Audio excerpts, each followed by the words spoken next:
តោះសួស្តីអ្នកនរគ្នាថ្ងៃហ្នឹងយើងនឹងរៀនមេរៀនបន្តទៀតអំពី database ទាំងអស់គ្នា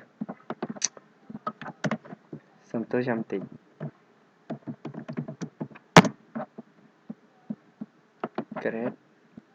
Great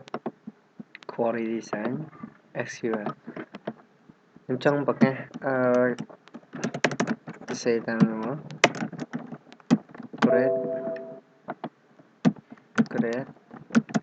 Table Student នៅពេលដែលតម្លៃឧទាហរណ៍ដែលខ្ញុំតាំងឈ្មោះ name វាឆា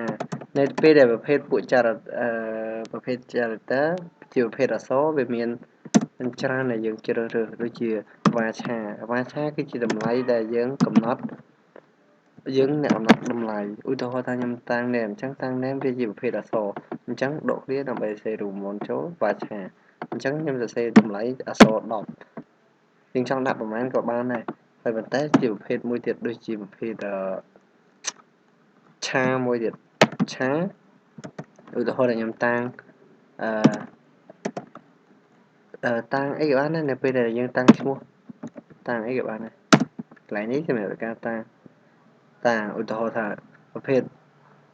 អក្សរវាមានប្រភេទឆាមួយទៀតអញ្ចឹងដកឃ្លាសរសេររូបមន្តចូលឆាជាប្រភេទអក្សរយើងកំណត់តម្លៃដែរប៉ុន្តែតម្លៃវាខុសគ្នាជាមួយនឹងវាឆាឧទាហរណ៍ថាខ្ញុំសរសេរកំណត់អក្សរ10អញ្ចឹងនៅពេលដែលតម្លៃខ្ញុំសូរខ្ញុំ run សិនសូមយក design បន្ទាប់មកយកពាក្យ run អញ្ចឹងវា run ហើយនេះមានន័យថាឃើញឈ្មោះទិន្នន័យយើងតារាងទិន្នន័យយើង student អញ្ចឹង name របស់យើងមានន័យថាឧទាហរណ៍ថាខ្ញុំបញ្ចូលឈ្មោះមុនឧទាហរណ៍ថាខ្ញុំបញ្ចូលឈ្មោះខ្ញុំមួយអញ្ចឹងមានន័យថាអាហ្នឹងវាកាត់ space តែ3នៅពេលដែលក្នុង database វាសំខាន់ space នៅពេលដែលយើងបញ្ចូល3មានន័យថាវាកាត់ space តែ3ប៉ុន្តែបើបញ្ចូល5យើងបញ្ចូលអក្សរប្រមាណវាកាត់ space ប៉ុណ្ណឹងអក្សរ1នៅ space ប៉ុន្តែបើសិនជាខ្ញុំគិតជាវាឆាខ្ញុំបញ្ចូលខ្ញុំកំណត់អក្សរសរសេរបាន10ខ្ញុំសរសេរ3វាកាត់ space តែ3ទេប៉ុន្តែបើសិនជាឆានៅពេលដែលខ្ញុំកំណត់អក្សរ10ទោះជាខ្ញុំសរសេរអក្សរបានតែ3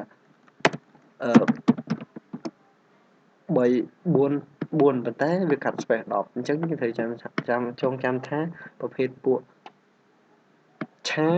វា fix តម្លៃដែល fix មានន័យថាវា fix ទោះជាយើងសរសេរយើងកំណត់អក្សរសរសេរបាន10ប៉ុន្តែតម្លៃរបស់យើងគិតជាឆា